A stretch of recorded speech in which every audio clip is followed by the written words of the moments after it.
Un saludo cordial. Bienvenidos a Bolivia Noticias Anonymous.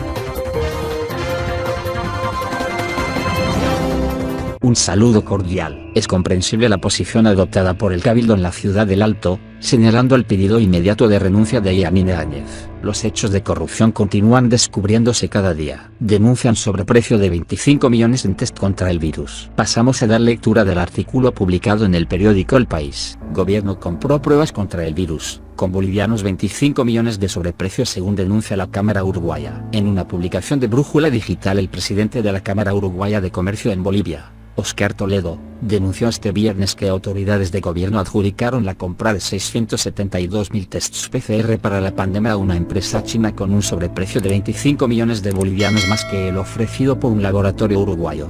Adgen ofreció por las pruebas para la pandemia el monto de 22,8 millones de bolivianos, mientras la que se adjudicó el contrato, la china Lasa Holdings, demandó 47,3 millones de bolivianos. El director de AISEM, que hizo la licitación, asegura que las pruebas de Uruguay no tienen calidad. El laboratorio uruguayo, que es privado pero que tiene la acreditación del gobierno uruguayo, elabora las pruebas PCR en coordinación con la Universidad de la República de Montevideo y el Laboratorio Pasteur de París. Sus reactivos se venden en varios países de Sudamérica, según el documento de adjudicación al que Brújula Digital tuvo acceso. Ver adjunto. 15 empresas se presentaron para la licitación. Adgen fue una de las que ofreció los precios más bajos. La adjudicación se dio el martes pasado tras la licitación realizada por la Agencia de Infraestructura en Salud y Equipamiento Médico, AISEM, que depende del Ministerio de Salud. La compra se hizo usando los fondos del Banco Mundial, con el mismo mecanismo con el que se adquirieron 270 respiradores con supuesto sobreprecio.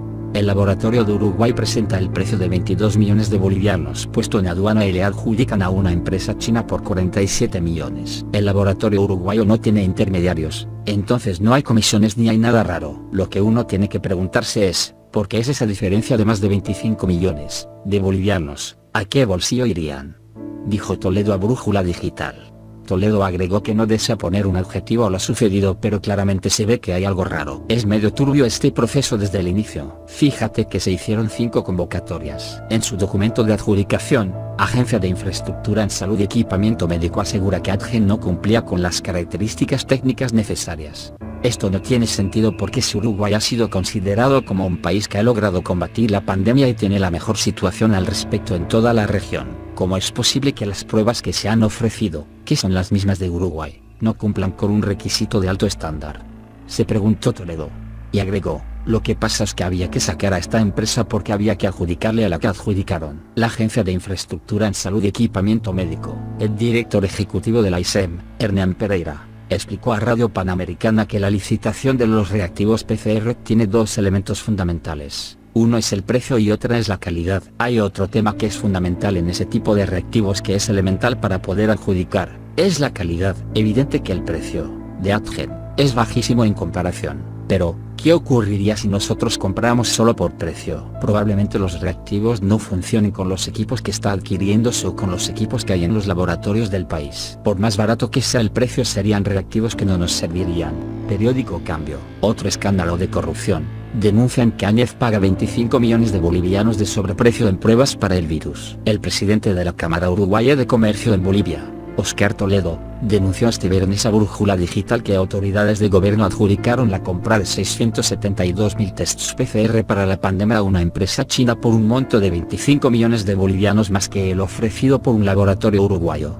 Adgen ofreció por las pruebas para el virus el monto de 22,8 millones de bolivianos, mientras la que se adjudicó el contrato, la china Lasa Holdings, demandó 47,3 millones de bolivianos. El director de AISEM, que hizo la licitación, asegura que las pruebas de Uruguay no tienen calidad. El laboratorio uruguayo, que es privado pero que tiene la acreditación del gobierno uruguayo, elabora las pruebas PCR en coordinación con la Universidad de la República de Montevideo y el Laboratorio Pasteur de París. Sus reactivos se venden en varios países de Sudamérica, según el documento de adjudicación al que Brújula Digital tuvo acceso. 15 empresas se presentaron para la licitación. Adgen fue una de las que ofreció los precios más bajos. La adjudicación se dio el martes pasado tras la licitación realizada por la Agencia de Infraestructura en Salud y Equipamiento Médico, AISEM, que depende del Ministerio de Salud. La compra se hizo usando los fondos del Banco Mundial, con el mismo mecanismo con el que se adquirieron 270 respiradores con supuesto sobreprecio. El laboratorio de Uruguay presenta el precio de 22 millones de dólares puesto en aduana y le adjudican a una empresa china por 47 millones. El laboratorio uruguayo no tiene intermediarios, entonces no hay comisiones ni hay nada raro. Lo que uno tiene que preguntarse es esa diferencia de más de 25 millones de bolivianos, ¿a qué bolsillo irían? Dijo Toledo a Brújula Digital. Toledo agregó que no desea poner un adjetivo a lo sucedido, pero claramente se ve que hay algo raro. Es medio turbio este proceso desde el inicio. Fíjate que se hicieron 5 convocatorias. En su documento de adjudicación, AICEM asegura que Adgen no cumplía con las características técnicas necesarias. Esto no tiene sentido porque si Uruguay ha sido considerado como un país que ha logrado combatir la pandemia y tiene la mejor situación al respecto en toda la región, ¿cómo es posible que las pruebas que se han ofrecido, que son las mismas de Uruguay, no cumplan con un requisito de alto estándar? Se preguntó Toledo. Y agregó, lo que pasa es que había que sacar a esta empresa porque había que adjudicarle a la que adjudicaron.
Eso es todo amigos, suscríbanse y compartan los videos.